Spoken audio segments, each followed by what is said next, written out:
सार्वभौम चक्रवर्ती सम्राट होते हुए भी महाराजा अम्बरीश भौतिक सुखों से परे थे और सतोगुण के प्रतीक माने जाते थे। एक दिन वे एकादशी व्रत का पारण करने को थे कि महर्षि दुर्वास अपने शिष्यों के सहित वहां पहुंच गए। अम्बरीश ने उनसे शिष्यों सहित भोजन ग्रहण करने का निमंत्रण दिया, जिसे दुर्वासा ने स्वीकार कर कहा, ठीक है राजन, हम सभी यमुना स्नान करने जाते हैं और उसके बाद प्रसाद ग्रहण करेंगे।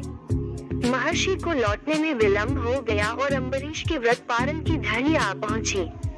राजगुरु ने उन्हें परामर्श दिया कि आप तुलसी दल के साथ जल पीकर पारण कर लें।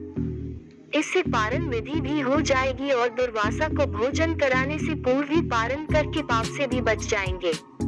अम्बरीश ने जल ग्रहण कर लिया।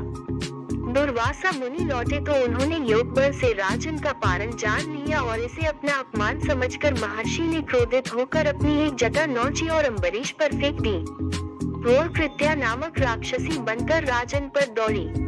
भगवान विष्णु का सुदर्शन चरक, जो राजा अम्बरीय की सुरक्षा के लिए वहां तैनात रहता था, दुर्वासा को मारने उनके पीछे दौड़ा। दुर्वासा ने इंद्र, ब्रह्मा और शिव की स्तुति कर उनकी शरण लेनी चाहिए, लेकिन सभी ने अपनी असमर्थता जताई।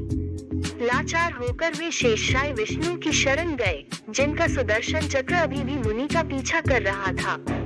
भगवान विष्णु ने भी यह कहकर विवशता जताई कि मैं तो स्वयं भक्तों के वश में हूँ। तुम्हें भक्त अम्बरीश की ही शरण में जाना चाहिए, जिसे निर्दोष होते हुए भी तुमने क्रोधवश प्रताड़ित किया है। हारकर क्रोधी दुर्वासा को राजा अम्बरीश की शरण में जाना पड़ा। राजा ने उनका चरण स्पर्श किया और सुदर्शन चरक लौट गया। तात्पर्य यह है कि क्रोध ऐसा तमोगुण है जिसका धारण करता दूसरों के सम्मान का अधिकारी नहीं रह जाता, यहाँ तक कि भगवान भी उसे अपनी शरण नहीं देते। गीता भी कहती है, क्रोध से मोह उत्पन्न होता है और मोह से स्मरण शक्ति का विभ्रम हो जाता है। जब स्मरण शक्ति भ्रमित हो जाती है, तो बुद्धि का नाश होने पर मनुष्य अपनी स्थिति से गिर जाता है।